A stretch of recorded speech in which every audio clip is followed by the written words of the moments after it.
So a couple announcements. So firstly, homework 4 is due tomorrow on Gradescope. I don't accept any late submissions, and just the reason for that is because I like posting the solutions as soon as possible so that you can learn from them. That's sort of it. But just know, missing one homework, if like you only end up missing one homework, won't be the end of the world when it comes to passing or not passing, right? Of course, don't miss multiple homeworks. But if you have to miss one for whatever reason, forgot to submit, we're too busy, that's fine. Okay? There might be a small delay in getting homework 5 out. It might have to wait until Sunday, but it will be relatively short compared to the other homeworks. Probably only maximum 5 questions, I would guess. Okay, it will be a little bit about the material that's today, and a little bit about the material that will start on Tuesday, which will be completely different than anything we've seen so far. Okay, so on Tuesday we'll start talking about modular arithmetic and number theory, and we'll sort of do that for the next 2 weeks. Just a reminder, I mean, we have quizzes very regularly. The next quiz is in 2 weeks from today. So you have to sort of stay on top of the material. Okay, and feel free to reach out, office hours, over email, Piazza. Lots of people were asking questions on Piazza, which is good. Feel free to reach out if you're confused about anything, because we are moving quickly. Okay, any questions logistically about what's going on? We'll try to have the quizzes graded by Tuesday, but no guarantee. Cool. So let's pick up where we left off on Tuesday, where we started talking about series and sequences and ways of deriving different formulas for different series. Okay, so remember we talked about the definition of an arithmetic sequence, where we have this first term A, and each successive term is generated by adding D, which is a common difference.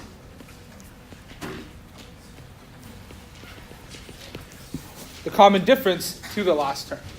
Okay, and then we came up with this general form for an arbitrary term of the arithmetic sequence. Right, our first term is A. Second term, you take A plus D. Third term, well, it's A plus D, so A plus 2D, so on and so forth. And where we left off is we wanted to figure out how to determine the sum of the first n terms of an arithmetic sequence. Okay? And so recall, I don't know what the symbol is, but it's supposed to be a dash. We left off deriving a closed form expression for the following series. The sum of the first n natural numbers.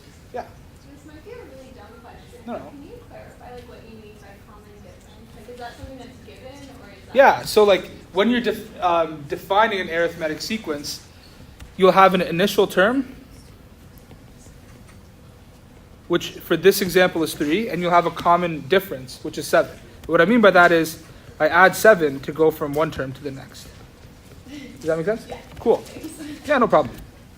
And the common difference and the initial term could both also be negative, right? Like in this case, we happen to be adding 7, but we could be subtracting 3, for example. Okay? And we left off by deriving a closed form version of this sum, right? And how did we do it? Well, I said I can write 1 plus 2 plus 3 plus ... plus n, but I could also reverse it and say that this is n plus n minus 1 plus n minus 2 plus ... plus 1. I add these two equations, and I get n terms of the form n plus 1, which gave us the formula pretty nicely.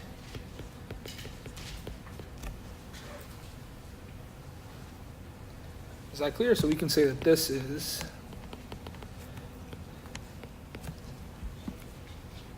that. Any questions with this? Cool, and just as a reminder, if you're uncomfortable with sigma notation, there's an appendix section in the textbook where it talks about that sort of thing. Okay, and actually one of the questions on homework 5 will be, it will be related to what we're about to do on the next slide, but it will involve using the properties of sigma notation. So it'll just be a way to make sure you're comfortable with that.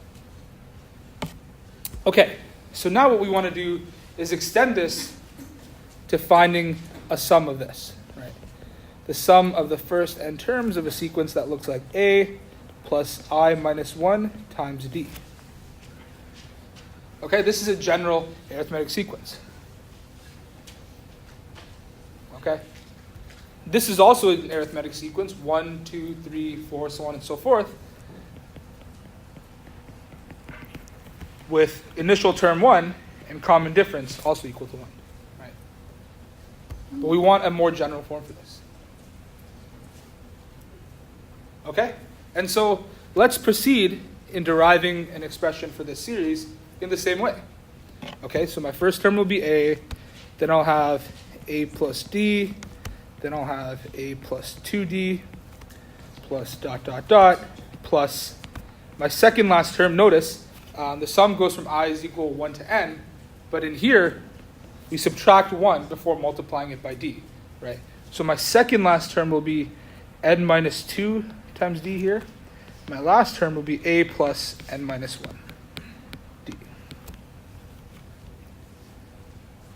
Any questions with that? Okay? And we'll do exactly what we did for the sum of the first n natural numbers. We'll reverse it and look at what we get. Okay? So why don't we say Sn is also equal to A plus n minus 1D plus A plus n minus 2D plus A plus n minus 3D plus A plus D plus A. Okay, and I've sort of written it in a way such that these columns match up. Is that clear? Before, the things we summed in the columns always added up to n plus 1. Right? We had 1 plus n, for example. We had 2 plus n minus 1, 3 plus n minus 2, all the way until n plus 1 again. Here, what does each of these columns sum to?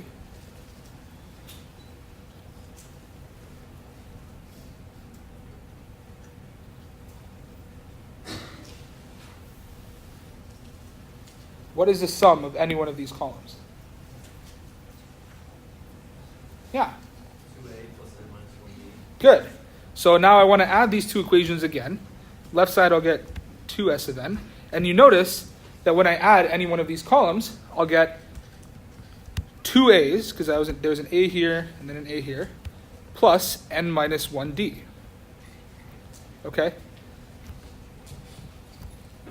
Plus, we do the same thing. Here we have plus d and then n minus 2d. We add those together, we get n minus 1d. We do that for every single term. And we end up getting 2a plus n minus 1 times d for each one of these columns. Okay? How many terms of this form are there?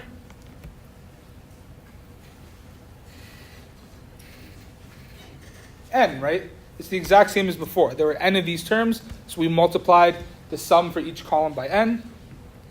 We'll do the exact same thing here. So we can say 2 times s of n is equal to n times 2a plus n minus 1 times d, which gives us that this expression can be given as n times 2a plus n minus 1d over 2.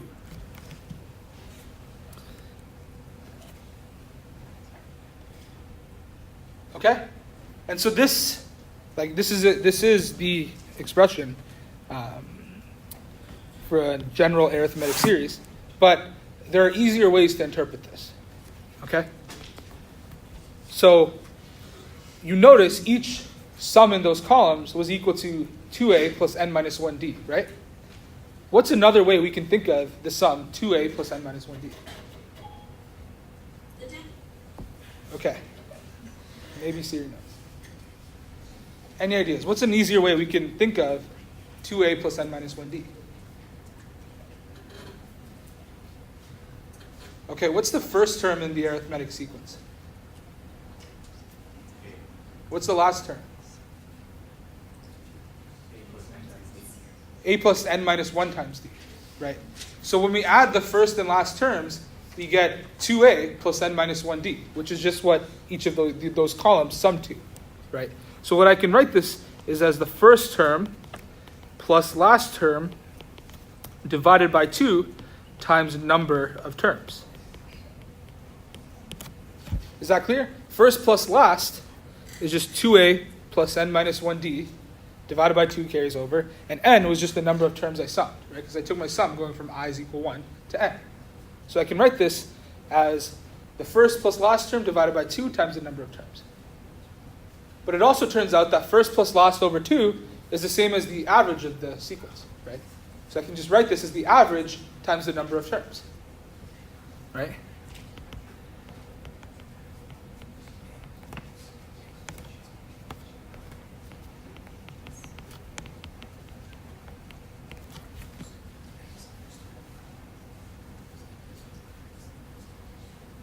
Okay? Questions? Yeah. What's the difference between a series and a sequence? So a sequence is the terms individually. A series is the sum of the terms. Good question.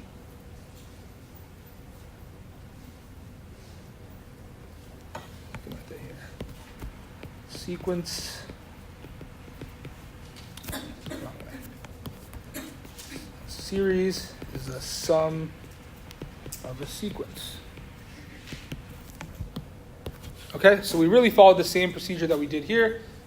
Wrote out our sum in, going from smallest to biggest, reversed it, noticed that the first elements of both sums added up to 2a plus n minus 1d. The second elements also added up to 2a plus n minus 1d, so on and so forth. Okay, and then we noticed we had n terms of the form 2a plus n minus 1d, divided that by 2 because we had 2 of the sums. And that's our expression. So we can write this as first plus last over 2 times the number of terms. Great. We can also prove this formula to be true using induction. Okay? So here we derived it. So you could call this a direct proof. But it's really a derivation. Okay, why is it a derivation? Because we didn't start off by knowing what it was going to be. Right? If you knew what it was going to be, sure, you could call it a proof of this fact. But it's both a direct proof and a derivation. Because, in induction, you have to start off knowing that the statement is true, right? But in this direct proof format, we didn't know what the end result was going to be, right? So you can think of doing this direct derivation and then induction as a method of figuring out an expression and then using induction to prove that it holds for any number n, right? So we followed these steps to derive the expression. And then now we can use induction to prove that it holds true for any n. Okay, and we can do that. We won't walk through the steps right now, but that's something you should be able to do. So any questions with that?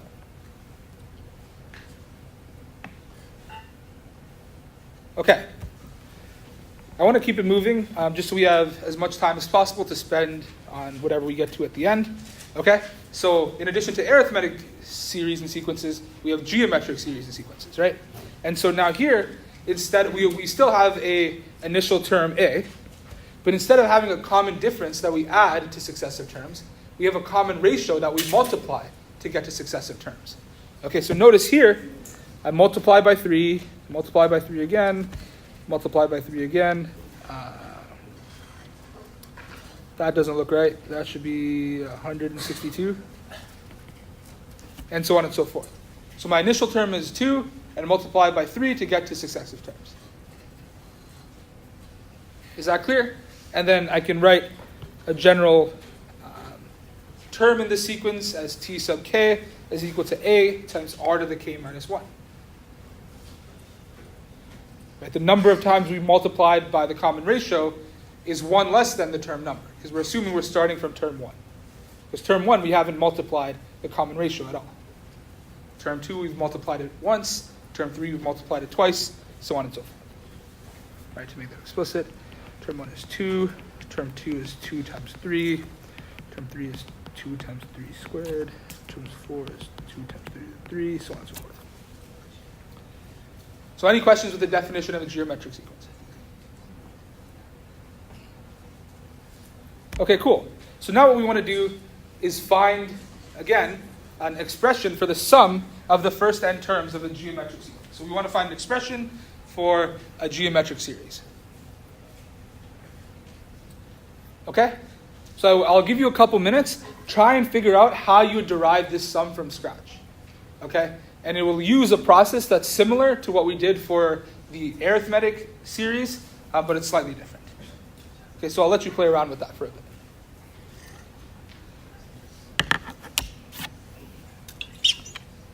Discuss amongst your peers.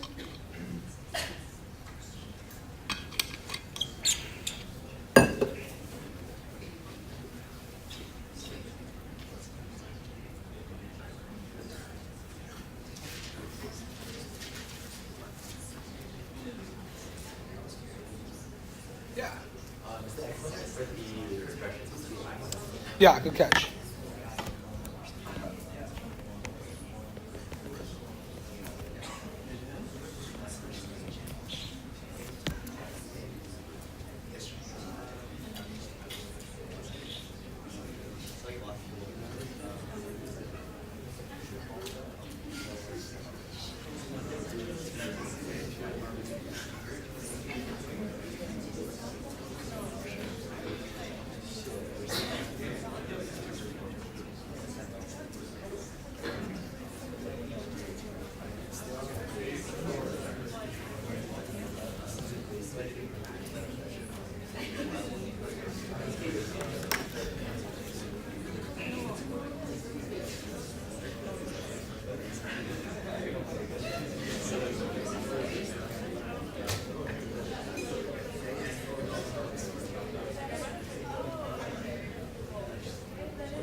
Okay. Okay, so what are some ideas on how to approach this derivation? Any ideas?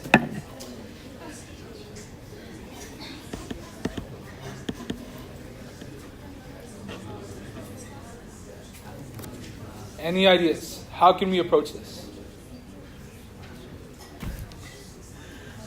Okay. So why don't we start by writing out terms in the expression, as we did before, okay? So we can have A plus AR plus AR squared plus dot dot dot plus AR to the n minus 2 plus AR to the n minus 1. Is that clear? Okay. Now, notice what happens if I multiply this entire series by R. Okay? What if I look at R S times n, or Sn? Okay? I can now say AR plus AR squared plus AR cubed plus dot dot dot plus AR to the n minus 1 plus AR to the n. Okay? If I write it like this, it might be not as clear. But what I can do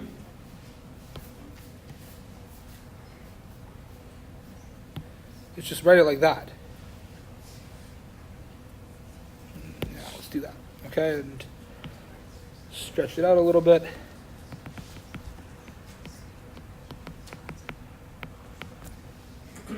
Okay, so I've multiplied the series by R. And I notice, it's all the terms before, all multiplied by R, right? And what I notice is if I were to subtract these two, almost all of the terms would cancel out. Is that clear? So let's look at what happens if I were to subtract the second equation from the first. Okay? What would happen? Well, the ARs would cancel. Would you agree with that? So those terms would go away. The AR squareds would cancel, so that would go away. AR cubed would cancel with the AR cubed. I just didn't write it. AR to the n minus 2 would also cancel, and so would AR to the n minus 1. The only terms that would be left would be this plus a in the first expression, or the first equation, and minus ar to the n in the second equation, right? So now I'm left with a minus ar to the n. Okay? But now I can just common factor on the left-hand side for Sn. So I can have Sn 1 minus r is equal to a 1 minus r to the n. So I can rearrange and get S sub n is equal to a 1 minus r to the n over 1 minus r.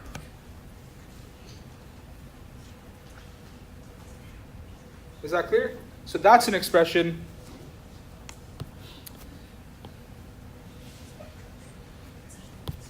for the sum of the first n terms of a geometric series.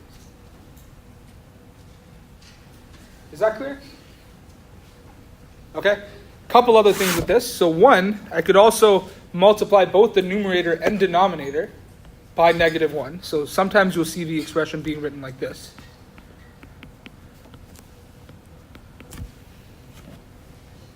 Both equivalent, right? But a nice side effect, I guess, of writing it like this is that it actually proves this what I'm about to write to be true.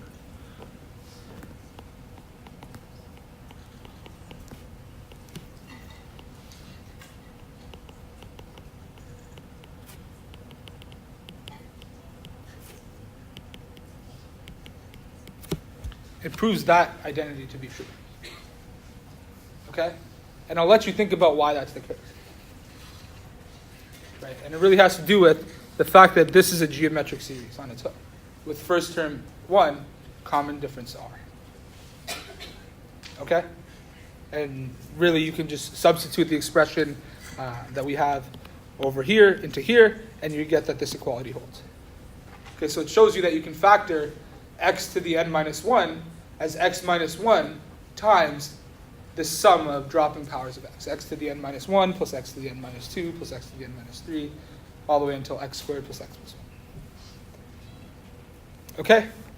And just to write it explicitly, suppose we have it written as 1 minus r to the n over 1 minus r. What happens if you let's assume two conditions. Let's see, assume r in absolute value is less than 1.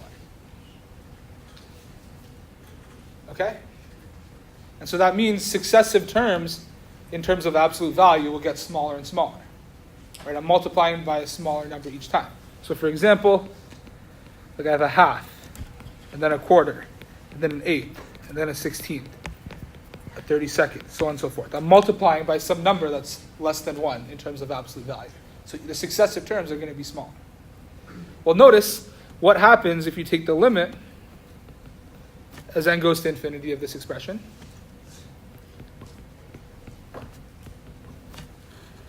R to the n actually approaches 0.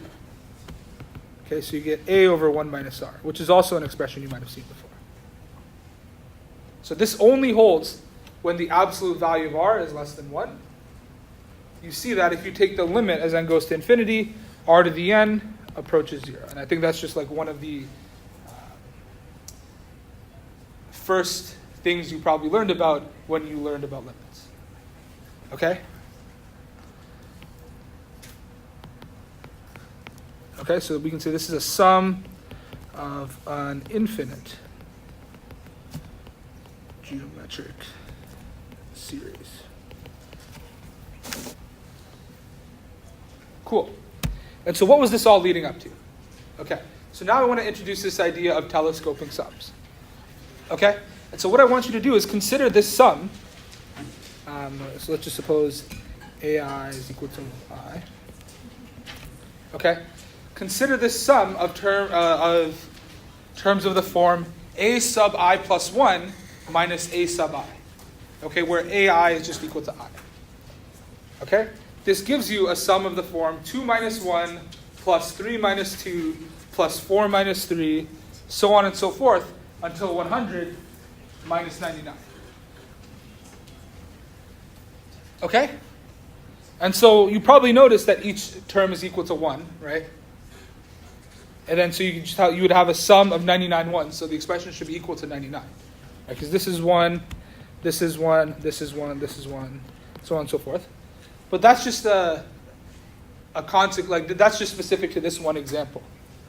What's another way we could compute the expression or the value of this series? Any ideas? Yeah. You could use the sum of natural numbers up until 99, subtract 1, and then subtract the natural numbers, sum of the natural numbers of 1. Okay, so you're saying one way I could do this is I could say that this is the sum, I is equal to 199, of I plus 1 minus the sum of I.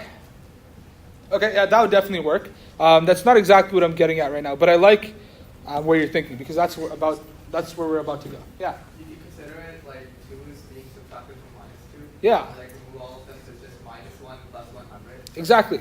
So you can actually rewrite this as -1 plus 2 minus 2 plus 3 minus 3 plus 4 minus 4 plus ...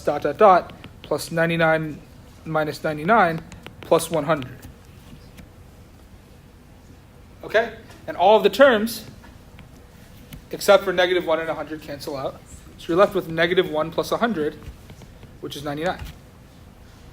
Okay, notice how this was similar to before when we found the sum of a geometric sequence, right? We subtracted one thing from another and most things canceled out. Okay? So now this brings us to the idea of telescoping sums, where we can have part of one term cancels out with part of the next. Okay? So here's another example. One where the individual terms themselves don't have an easily computable value. Right? Like here, for example, you can easily see that they're all equal to 1, but and so like this trick isn't that useful. But here, suppose we wanted to take the sum of terms of the form cos of k minus cosine of k minus 1. Okay, I can write this as cos 1 minus cos 0 plus cos 2 minus cos 1, so on and so forth until cos of 100 minus cos of 99. But using this new trick, I can rearrange the terms, so I can have negative cos 0 in the front, then I have cos 1 minus cos 1, cos 2 minus cos 2, all the way until cos 99 minus cos 99. And you notice all of these terms in the middle cancel out because they're all equal to 0. And I'm left with cos of 100 minus cos of 0. Is that clear? Any questions with this? So this is the idea of telescoping sums, where part of one term cancels out with part of the next. Okay, so I have one that I want you to work on your own before we sort of get to the conclusion of this. I want you to evaluate the sum, where I goes from 1 to n, of 1 over I times I plus 1. And so your question might be, how can I write this as a telescoping sum? It's just one term, right? So part of the battle will be figuring out how I can write this in a way such that I can use telescoping sums. Okay, so try and write this as one term minus another term. And then try and evaluate what the series values do. Okay, so I'll let you discuss for a couple minutes.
Okay, let's come back together. Okay, so the key idea here is figuring out how I can rewrite I times I plus 1 as a difference of two terms. So what did people find? Yeah. You could write it as 1 over I minus 1 over I plus 1. Exactly. Okay, and if you don't believe me, why don't we just start with the right-hand side? To bring this to a common denominator, I'd multiply the left one by I plus 1, the right one by I. So I'd have I plus 1 over I plus 1 minus I over I plus 1, giving you 1 over I plus 1. Okay, so that's like the main trick in this question. Now we can write our sum as, let's just say, 1 over 1 minus 1 over 2 plus 1 over 2 minus 1 over 3 plus 1 over 3 minus 1 over 4 plus dot dot dot plus, let's just say, 1 over n minus 1 plus minus 1 over n plus 1 over n minus 1 over n plus 1. Okay, because I've shown we can rewrite this expression as this thing up here, which is a difference between some term involving I and some term involving I plus 1. Okay, and now we utilize the trick that we've been using.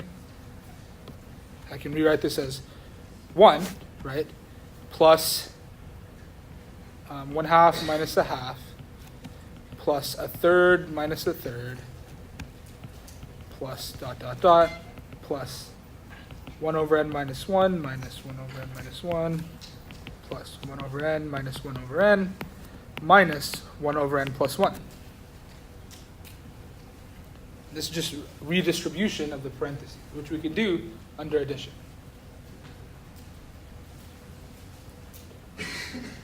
Okay? And what do we notice? All the terms in the middle look like 0. So we're left with 1 minus 1 over n plus 1.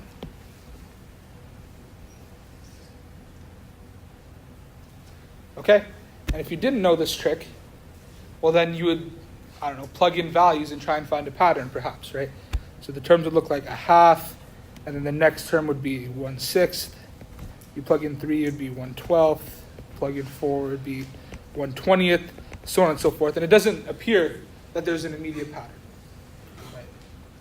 And using telescoping sums, we get rid of all those elements in the middle. We notice it's just this, the number 1 minus 1 over n plus 1. And that simplifies things greatly. Okay, and so the question is, what's the point? And so remember in the beginning I said we want to find expressions for terms of the form, sums of the form like 1 plus 2 plus 3 plus dot dot dot until n, which we already did, or 1 squared plus 2 squared plus 3 squared plus dot dot dot plus n squared. Okay, so what I want you to do is consider the expansion of I plus 1 squared. Okay? You agree with me that it's I squared plus 2I plus 1, right? Okay? So I'll give you maybe 30 seconds just to talk about it quickly with whoever's next to you. How do you think we can proceed, knowing what we know about telescoping sums, to determine a sum, a value for the sum of the first n natural numbers? So predict what you think we're about to do, essentially.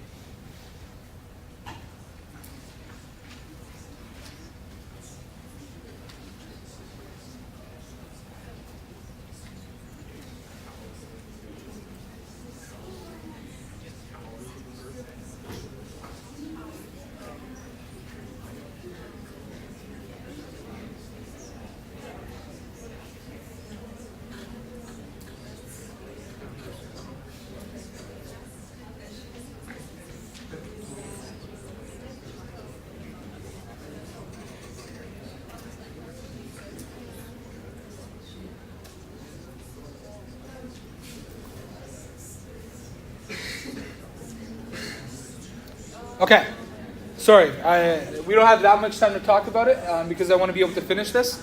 But any ideas? How do you think we're going to proceed in order to determine a sum for the first n natural numbers? Any ideas? Okay, well, so look what happens when I subtract I squared from both sides. Okay? I'm left with 2i plus 1 on the right-hand side, but on the left-hand side, I have something that resembles a telescoping sum, right? I have I plus 1 quantity squared minus I squared. Okay? And so what I can do, since whatever's on the left-hand side and whatever on the right-hand side, they're the same thing, I can sum both sides going from I is equal 1 to n. And the results should both be equal as well. Is that clear? Okay?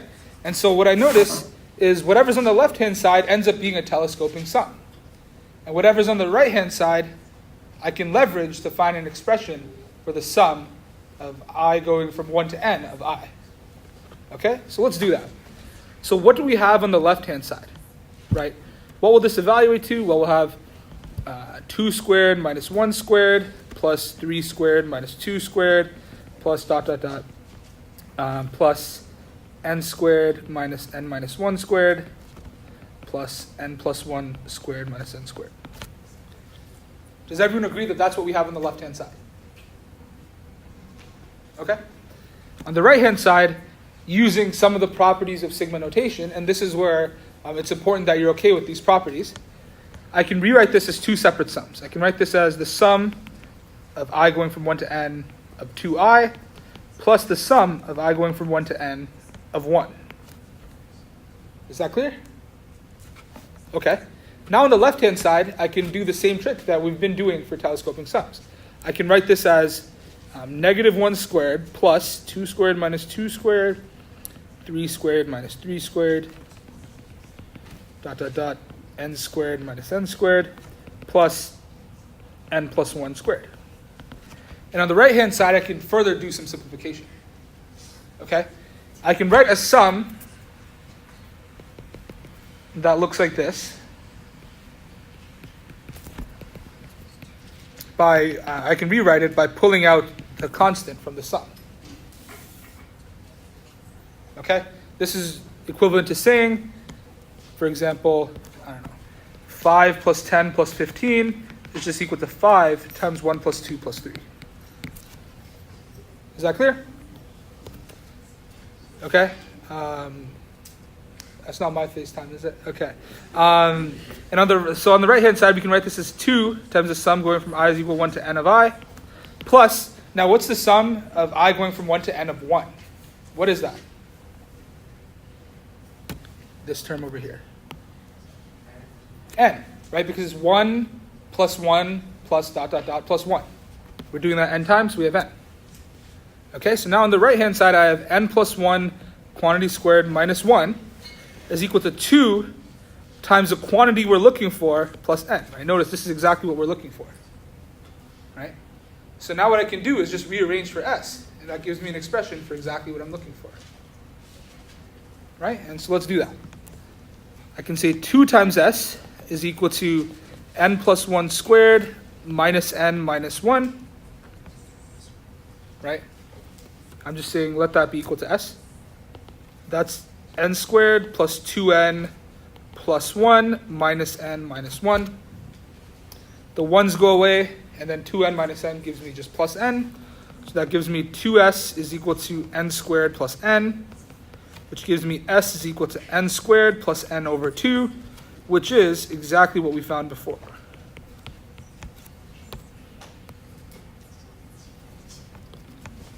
Okay? So that's another way to generate the formula for the sum of the first n natural numbers using telescoping sums. So any questions with what we just did?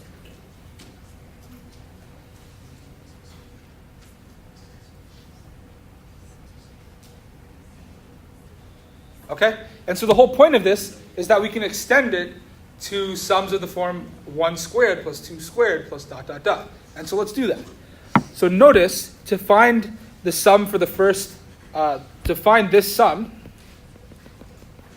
I looked at the expansion of I plus 1 squared. Okay, maybe I should move this to the next page.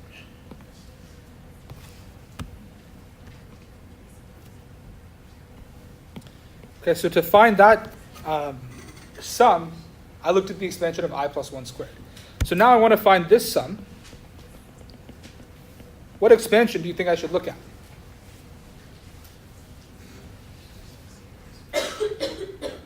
Initial guess. What would you think? I plus 1 cubed, right? And so why don't we do that?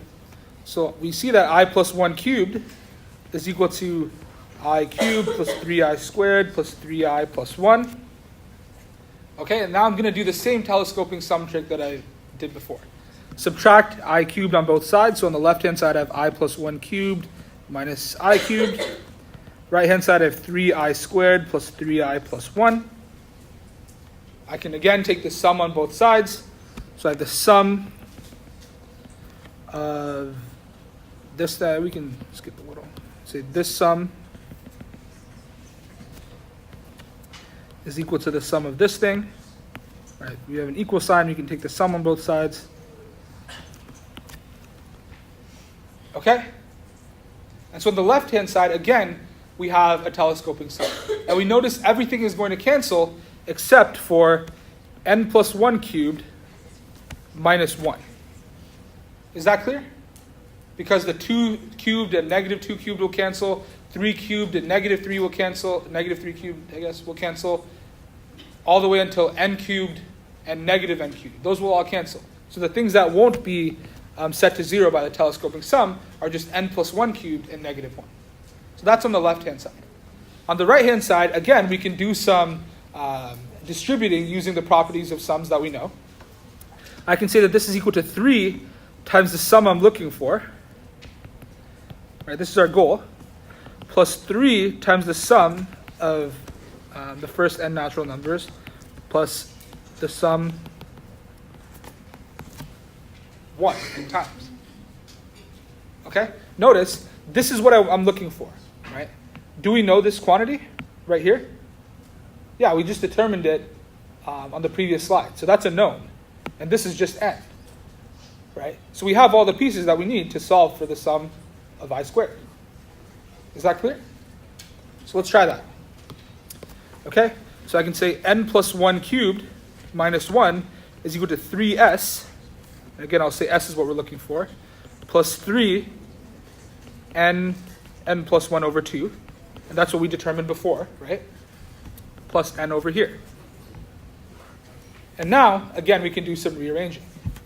So I can say 3s is equal to n plus 1 cubed minus 1 minus 3 n plus 1 over 2 plus n. Is that clear? And now, I guess we have to do some simplification. So let's bring everything to a common denominator of 2. And we'll do some expansion as well because we'll have to do some factoring.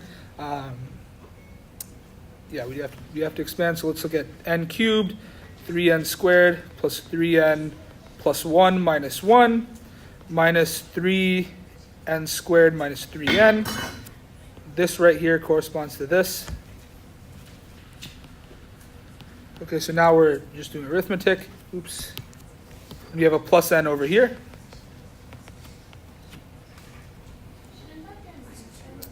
Yeah, there's a mistake somewhere here. Let's see.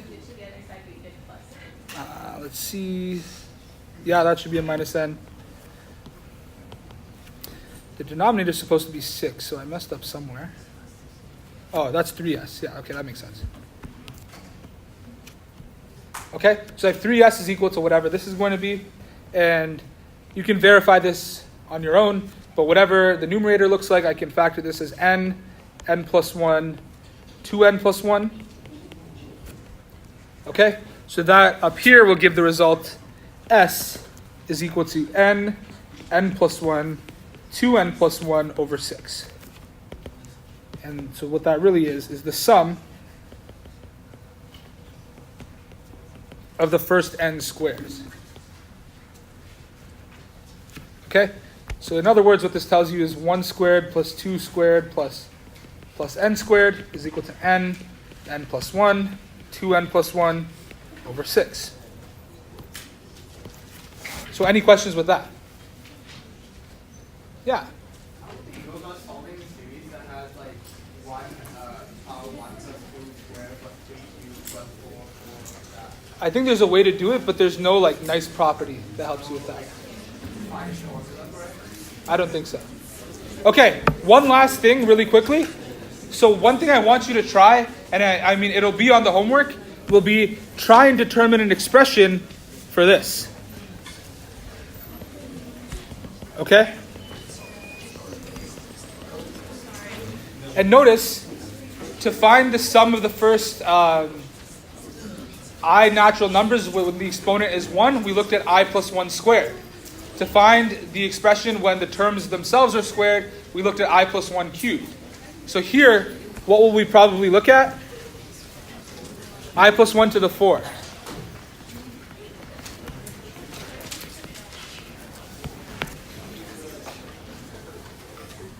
Okay? And you'll have to use the results that we just found on the previous 2 slides. Okay, so we can use telescoping sums to derive these nice numbers. Okay? And this expression that we just found up here is something you'll also probably want to remember, not only for this class, but also in future classes. So I would say that's pretty important. Okay, enjoy your weekend, and feel free to reach out if you have any questions.